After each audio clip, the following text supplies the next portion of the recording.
जय जोहार, जय भीम, जय फुले, जय बिरसा। मैं हूं हरेशन पुसाम और आप देख रहे हैं ट्राइबल एक्सप्रेस। भारतीय संविधान इंडिजिनस पीपल और इमिग्रेंट पीपल दोनों के क्षेत्रों के लिए संवैधानिक अधिकार अलग अलग कानून व संविधान का उल्लेख कर रखी है। इसी के तहत एक युवक के द्वारा ग्राम सभा और ग्राम सभा के अधिकार को लेकर अधिकारियों को समझा दिया जा रहा है कि प्रिवेंटिव डिटेक्शन एक्ट आदिवासी समुदाय के प्रथागत प्रथा के नॉन लेजिटिव सोर्स ऑफ लॉ के ऊपर लागू नहीं होता। Bureau report tribal express. अगर ऐसा कहीं लिखित में हमको बतला तो दीजिए आप वही नहीं कर बतला रहे, मतलब कॉन्स्टिट्यूशन का उल्लंघन आप कर रहे हैं या हम कर रहे हैं?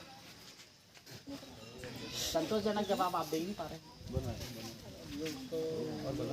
हाँ वही चीज़ है, हम तो डीसी साहब को बोल रहे हैं, हम आपको बोल रहे हैं। देखिए वीडियो बनाइए, कानून के लिए हम अगर गलत है तो हम गलत होंगे, आप गलत हो, आप गलत होंगे। आर्टिकल 14 का यहाँ सीधा सीधा उल्लंघन हो रहा है। हम इसको नहीं जानते, आप केस करो, हमारा सरकारी वकील ले आएगा। देखिए केस हम लोग जो करते हैं ना, देखिए ग्राम सभा की प्रोसीडिंग क्या होता है वो देखिए मैडम, वो तो समय बतलाएगा, ये हम नहीं बोल रहे। ग्राम सभा का उल्लंघन कर रहे हैं या नहीं कर रहे हैं वो समय बतलाएगा। आप किस ग्राम सभा की बात कर रहे हैं, हम जिस ग्राम सभा की बात कर रहे हैं आप उसको समझ नहीं रहे। बतलाइए ना कौन सी ग्राम सभा होती है, हमको ये बतलाइए। अब आप वो भी बतला भी नहीं पा रहे हैं। मैडम देखिए, आप एक अधिकारी हो, आपका काम है आप एक्सप्लेन करना कानून को।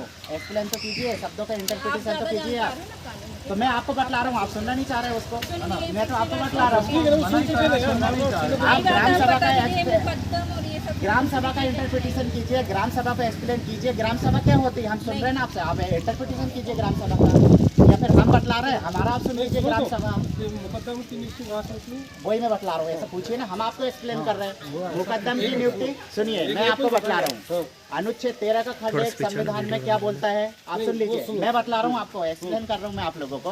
अनुच्छेद 13 का खंड ये बोलता है कि संविधान लागू होने की पूर्व की प्रवृत्ति विधियां भारत के राज्य क्षेत्रों में वो कानून जो मौलिक अधिकारों का उल्लंघन नहीं करती है वो पूरे के पूरे कानून लागू रहेंगे। अब प्री कॉन्स्टिट्यूशनल लॉस क्या बोलता है, जो दादा परदादा मुकदमों की जो व्यवस्था चली आ रही थी, गाँव में हम बिजली पूजन करेंगे, मुठुआ पूजेंगे, खेड़ो पूजेंगे, हमको कैसा करना है, लिखित रूप में करना, अलिखित रूप में करना, हम मौखिक व्यवहारिक नेचर रूप में हम गाँव में बिजली पूजन करते हैं। इसे ग्राम सभा बोला जाता है। ग्राम सभा का मतलब होता है गांव की सभा करना, गांव की बैठक करना, सामूहिक और सामुदायिक रूप में एक बच्चे से लेकर बूढ़े तक के लोग, उसे ग्राम सभा कहा जाता है। गांव में विवाद होता है तो उस विवाद का निपटारा हमारा मुकदम के द्वारा किया जाता है। हम जुडिशरी जज के पास नहीं जाते हैं। शादी विवाह हमको करना है तो हम समुदाय के लोग बैठ के करते हैं। अगर विवाद हो गया कि इनको अलग अलग करना है तो हमारा मुकदम करते हम जज के पास नहीं जाते, क्योंकि आदिवासियों की लिखित व्यवस्था न्यायपालिका में है ही नहीं है। इसे ग्राम सभा बोला जाता है। ग्राम सभा का मतलब क्या होता है, ये ग्राम सभा का मतलब हमारी अलिखित व्यवस्था है। हम बिजली पूजन करते हैं तो ये नहीं करते। हाँ बताइए आप मैडम। ठीक है, अब इसको आदिवासी और एसटी अलग अलग है, ये भी समझ जाइए आप हमको लिखित व्यवस्था में जो संचालित हो रहा है वो एक एसटी है। एसटी का मतलब होता है शेड्यूल ट्राइब यानी अनुसूचित जनजाति। 16 सितंबर 2015 दिल्ली हाईकोर्ट का जजमेंट ने बोल दिया है कि एसटी समुदाय अलग है, आदिवासी समुदाय अलग है।